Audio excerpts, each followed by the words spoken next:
final location of your final challenge. A test of will, a test of courage, a test of talent, and a chance to beat the pants off Van Van, the supposed madman, and his evil counterpart. As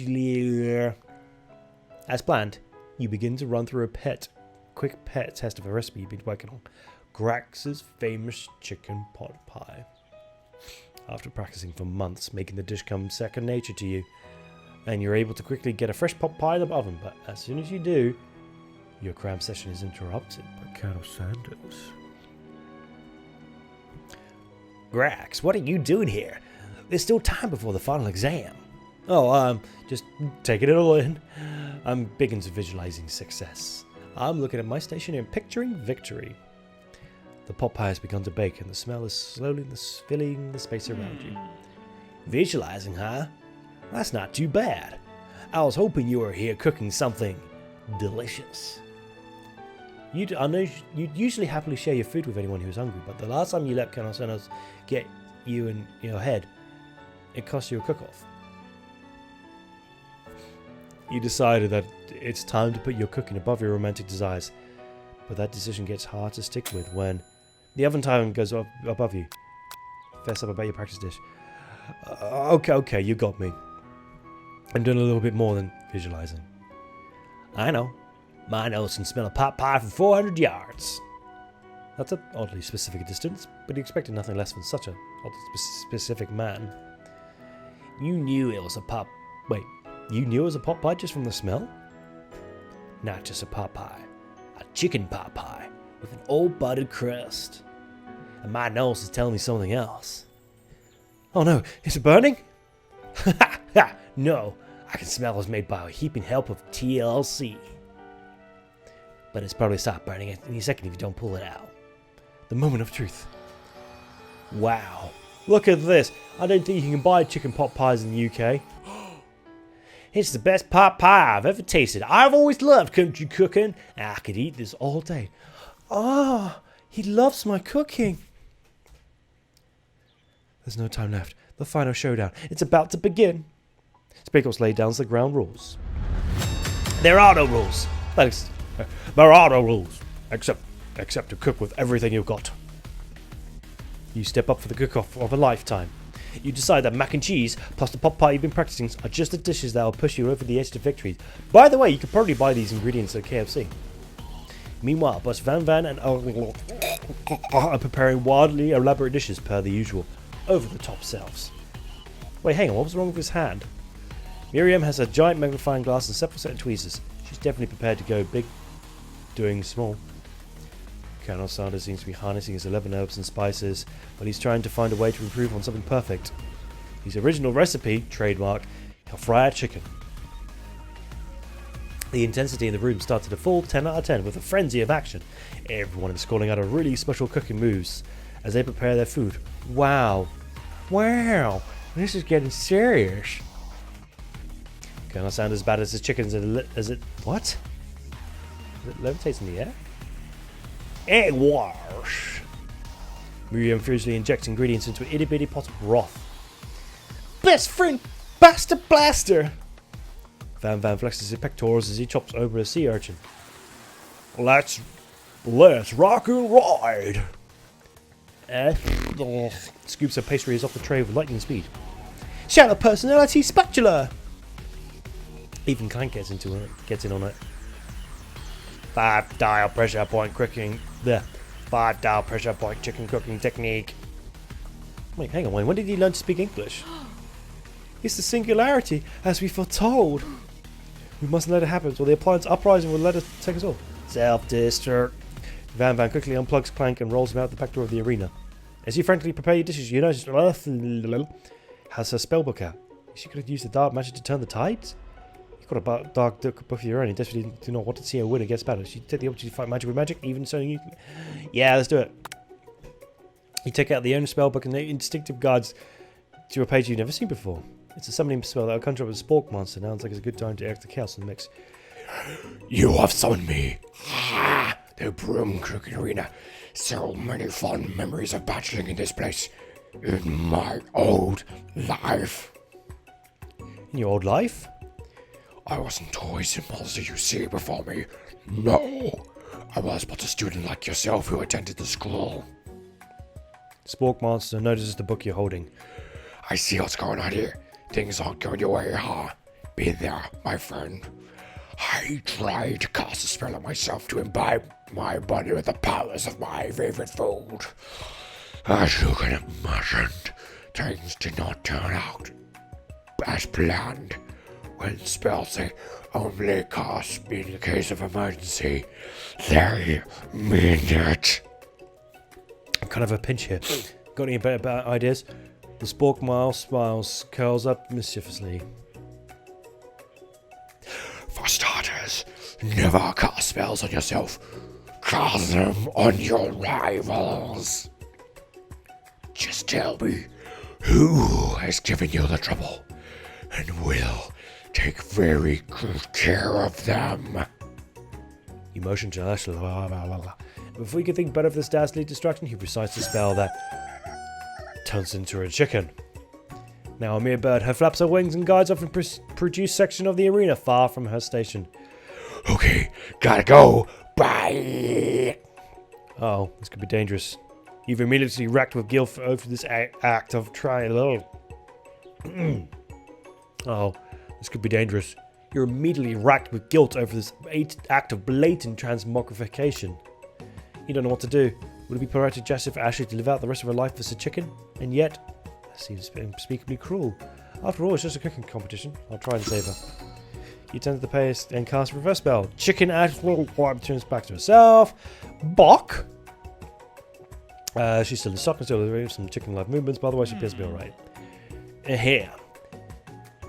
Is it me, or does the chicken seem remarkably fresh today? Right then, you realise that Colonel Sanders witnessed your entire sabotage. He's not impressed. Your heart sinks in how much you might have disappointed and ruined your chance of a future because having suffered a few setbacks, you don't know how you could ever win. I'm going to dig down. I can do this. I have what it takes. I came here to win. Your hair turns mac and cheese orangey as culinary energy flows through your body. My heart is pure. My hands are steady. My taste buds have been preparing their entire lives for... Yes, Grax. You are the chosen one. You will avenge me. The powers you would have been summoning fades back out. Look, you interrupted my inspiring monologue. Sorry. My heart is pure. My hands are steady. My taste buds have been preparing for the entire lives at this moment. I will show this world my cookery. You begin to levitate off the ground. Energy courses through your body. You know that with this power you can do anything. Except turn back time, which would be super useful. Because while you were serving power up, your chicken pot pie overcooked and can't be served. But don't worry, dear Grax. You might have suffered a setback, but all is not lost. Impressed with your fortitude, decides Colonel Sanders decided you've earned his support. I've been watching you today, and I must say, I'm truly impressed. You've been thinking on your feet and rolling with the punches. He steps up to your station and stands right beside you. I'm here to help. All you've managed to make is mac and cheese, and time's almost up, so you're going to need it. But Colonel Sanders, what about the test? What will happen to you? What about the rules? Following the rules has never been my thing. I follow my heart. What a guy. Colonel Sanders unfolds a delicate white towel to reveal the most delicate fried chicken tenders you've ever laid your eyes upon. And besides, sometimes unexpected combinations can have surprising effects that surpass their individual efforts. Are you suggesting? If we combine forces, we can form the perfect food union. Time's up, students. By the time expired, it's the moment everyone's been waiting for. You must now prepare your... A handful of students stand tall, but the class seems incomplete. It seems we're missing some students. Pop, Clank, Bark. From off screen, you hear a pure innocent giggle that can only come from one student. I'm flying! It sounds like it came from the broom closet over there. Brilliant, would you mind? Inside the closet, you see Pop hanging from a broom hook by elastic in his underpants. Pop, get down from that right now. Let me guess, did Van have something to do with this? When someone asks for a wedgie, who am I to refuse? I thought wedgie was a salad. It looks like Pop was eliminated from the challenge, seeing as he didn't cook. I can't feel my legs. Can I feel excused? Jump. You kids and your pranks. Arf. I must say, this is not the worst prank in UCASAL history, but it's not exactly yearbook material. Wait a minute. Pranks. Clank! Where did that pressure cooker roll off to? You wait to hear a signature word beep running up on him appears, but there's none. Someone must have got them unplugged. I guess we'll have to figure that out later. Woof. That means all 4 remaining students, please collect your final projects. Yes, it's been a long semester. Wow, 3 whole long days. But after days of hard work, it's time has come for me to eat. Miriam, please step forward. Now describe your dishes. I've made tender udon noodles and savory soup. My word, it's so delicate in such a teeny tiny Naruto-maki. I spy a float in this itsy-ditty bottle. Yes, chef. Please call me Sprinkles. Chef is my father's name. Yes, Sprinkles. And some green tea made from some baby tea leaves that I picked myself. Sprinkles carefully sniffs around the dishes before opening his mouth and letting just the tip of his pinky dog dip into the bowl. Sublime. Who else would like a taste? Oh, come on, I'm not one of those dogs who doesn't floss. I even have a really cute electric brush with dogs. Blah, blah, blah, blah. And in the flash, the entire meal's been devoured. Not that it took much. It was less than a thimble's worth of soup. A+. Rarely did I taste a taste of much love poured into it as yours. Miriam is overjoyed. She gives you a big hug. Thank you, Grax, for helping me believe in myself. I'm glad you're up. Now, describe your dish. I made uni over-smooth egg custard and an execute urchin shell topped with caviar. Did you skewer one type of urchin with spines from a second different kind of urchin? Yes, Sprinkles. A bit much, don't you think? That's exactly why I did it. A bit much is my brand. Doesn't it look cool? Sprinkle leans into snitchy uni, but he gets his nose caught in the count of all the spikes. He begins to pour it erratically, causing the custard to slosh around. Please be gentle with my cuisine. Finally, Sprinkles goes all in, tongue first, but he can't get past all the needles. He reels back at his tongue is poked and prodded. Yelch, my tongue! The professor appears to be having an allergic reaction to the sting. I can't eat this. It's poking my tongue. Get qualified. A stunning turn of events. Who would have thought that serving a bowl made of needles could be difficult to eat? Dejected, Van does not go gentle in the night. Disqualified for glamour. Don't disqualify. Don't discount simplicity. This isn't the last you've heard of me. Before forcing us to endure a swollen tongue for another moment, Sprinkles graciously laps up a bowl of milk. I know, I'm a dog and I drink milk, get over it. Sometimes it helps calm my agitated tongue. God. Next student, Ashley, it's time to step up. Now describe your dish. I made orange blossom Turkish delight in a light rosewater syrup topped with French meringue and connected by sugar glass. That actually doesn't sound too bad. Indeed, it's quite delightful.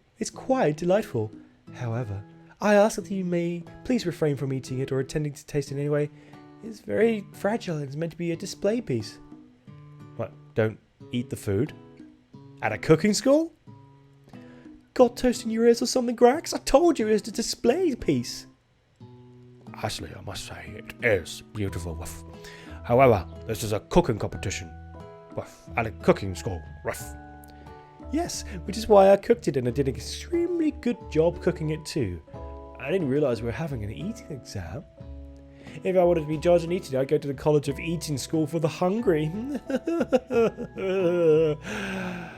I suppose you could smell it if you absolutely insist, but don't breathe in too hard. You might disrupt the sugar spiral. If the food cannot be eaten, it cannot be judged. You are disqualified, gruff. Rage overtakes, and she finally cannot keep her two-faced routine up. You wouldn't know high school cuisine if it cooked you. And with that, Ashley storms off into rededicating herself to being the best, but this time without being shackled by time to be fake nice like everybody else. This isn't the last you've heard of me, either. If this class gets much smaller, I'll be teaching myself. You and Colonel Saunders, the final cook, step up together. 2 chefs! What began as a delicious bowl of mac and cheese, available at KFC, has become something else. He examines it very closely, sniffing and eyeing the bowl. Uh-oh, I don't have a good feeling about this. From somewhere in the room, a literal drum roll plays. Just what I thought. I've seen everything in this kitchen. You give me this thing, and completely blown me away. In my 49 years of life, I've never tasted anything so delicious and perfectly balanced. Ruff. It's so delicious. In fact, everyone passes the glass. Ruff. You pass, and you pass, and you get a pass. Ruff. Everyone gathers around and partakes of the mac and cheese bowl. They all seem to be transcend this reality into another dimension. You win! Together, you and Colonel Sanders have made a new menu item. The new menu item is so impressive, even Van and Alf are drawn into this magnetic fragrance. When they gaze upon your mac and cheese bowl, they admit they are indeed an excellent chef. Sprinkles declares if you have passed, everyone has passed. There were supposed to be more battles, but come on, how could they be better than this one? Now that the school year is completed and everyone has graduated, the student returns for one last assignment to get their groove on. The cafeteria is being completely redecorated in order to serve as this site of the school's graduation dance. Compared to the massive high-tech cooking area, the humble decor seems downright cute and cozy. DJ Blockers in the house! You knew that Sprinkles is a master chef, but a world-renowned turntablist? Who says you can't teach an old dog new tricks? Van and Lash tell everyone they can commit themselves to righting the wrongs they did whilst they were villains. For a moment, you actually believed them. Not another haunting. No ghosts are around the graduation. It's clearly written in the school's bylaws. I was never actually a ghost. It was all a trick to finally get you to notice me. Oh, amusing. And now that everybody is together, it's the Spork monster. He totally mellowed out. Everyone, the Spork monster is no more. From his here out, I prefer that everyone refers to me by my new name, Party Monster. Student tries to finish whatever he had to say, but everyone is too wrapped up talking to Party Monster. Dejected, student walks off. Maybe things didn't work out for Miriam romantically, but she found love in her cooking. And you know she's going to do great. A red carpet rolls out across the floor of the ballroom. It's like a Hollywood movie premiere. Who could command such an entrance? Gee, I wonder. Oh, I wasn't expecting that. It's Pop. He's arrived late to the dance, but apparently for good reason. Walking through the carpet, you see perched across his dirty chef hat. A crown? Welcome back, Pops. And you were able to complete the final exam and complete your accepted diploma, so we had to route to your father. We figured we at least could do for the school dean. Oh, now I get it. And we get a new wing of the school, not to mention the honor of educating the son of the chancellor such and such. Woof. The music and the dancing is interrupted by sounds of sparking and electrical hissing. It's Clank, who arrived late to the dance. Now that I've graduated, I can reveal my truth. Well, he's still doing that talking thing. I am Clank. I am not of this earth. I am actually from a faraway planet in another dimension. What? I actually feel like I knew this the whole time. Now that I've learned the way of your kind, I must return. Miriam, would you come with me? I don't know what to say. Besides, no, obviously. I have just begun to learn who I really am. This is the time for me to devote my life to figuring out who you are, Clank. You're blown away by Miriam's maturity. It's pretty clear she managed to surpass you in that regard. I understand. Kind of. Humans are weird. A portal opens up and Clank disappears through it. Ah, finally, Colonel Sanders arrives. Fucking hell, he's hot. Howdy, classmates. Just like the first day he met him, he's completely prepared to feed the entire class. However, it's not enough to give them a bucket of chicken. This time it's a full meal, which you can buy at KFC right now in America. I don't get to be the most famous chicken man in the history of chicken and a man by not reminding people to go out and buy chicken. Oh, come on, KFC, that's a little bit on the nose. The Oh. The end? Really? That's it? No, it's not the end. As everyone feasts on the delicious chicken, Colonel Sanders finds you sitting on the edge of the dance floor. Grax, what are you doing here sitting all alone? Oh, you know, just waiting for the right person to ask me to dance. I wonder, might you tell me what are the qualities that you expect to find in such a lucky person? Off my head, top of my head, oh, I don't know. A spicy musk, a tidy goatee, and a degree from the University of Cooking School Academy for Learning, just to name a few. It's truly my lucky day. Would you dance with me?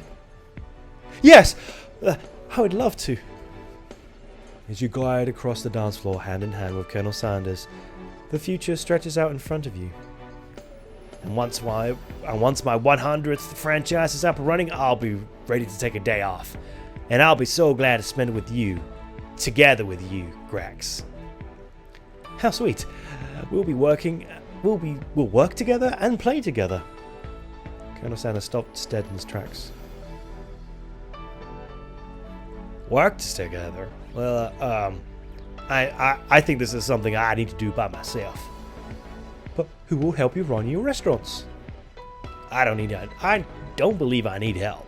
Besides, based on your time at school here, you really think running restaurants is the best path forward? No, it's buy real estate, because that's how you get rich in this world. Could it be? You found a love connection but failed to earn Colonel Sanders' respect as a chef? Can you only live with half of him? Would you be able to enjoy sharing him with his other love? The life of an entrepreneur? I suppose I could enroll at pastry school. Oh, my dear Grax, I'm sure you'll find your place eventually. And along the way, you'll have me by your side. The end! Is it really the end? KFC presents. I think this is the end, so I'm going to switch it over to here. Let's see what happens. Alright. Yep. Okay, so that looks like the end of the game. So that's it. That's completed the game. I love you, Colonel Sanders. A finger-looking good dating simulator. And that was a game. Yeah. I mean, yeah. Like I said before, this is like my first virtual novel thing. And it's okay. I'm not sure if it was super entertaining as a gaming experience, a streaming experience. It was fun to try the different voices, and my voice is kind of a bit knackered now. And yes, we all know that this was just an advert for KFC, but it was free. Can't complain with that. And that's pretty much it. With that, I'm going to call it an end. I'm going to see if I can get some KFC chicken at 11 o'clock at night. Yeah, I'm sure there'll be something open. With that being said, I'm going to call the stream to an end. You can go out and get this game. It's free on the Steam store. There might be one ending. There might be multiple endings. I don't know. So in theory, I might have saved you some time. But I hope you enjoyed my stream. Thank you very much for watching. And as I mentioned before, I'm not going to be streaming as much as before. So I'll be reducing my streams temporarily, because I'm going away on holiday and I want to work with some of my other creepypasta stuff. But I would love you to follow me for my monthly vlogs and the occasional time which I'll pop back on to do some gaming. So if you happen to be on Twitch right now, you can follow me, but there's a heart up there. Click on the follow. I greatly appreciate it. And if you're on YouTube, don't forget to press the subscribe button down below and hit the notification bell so you will never miss a single video that will come out in the future. You can also find me on social media: Twitter, Facebook, Instagram, or Grax Bishop. You're all easy to find. And follow me and you'll keep up to date with all my latest antics. But with that being said, thank you very much for watching my stream. I love you all. Thank you for watching me, and I will see you next time. Bye.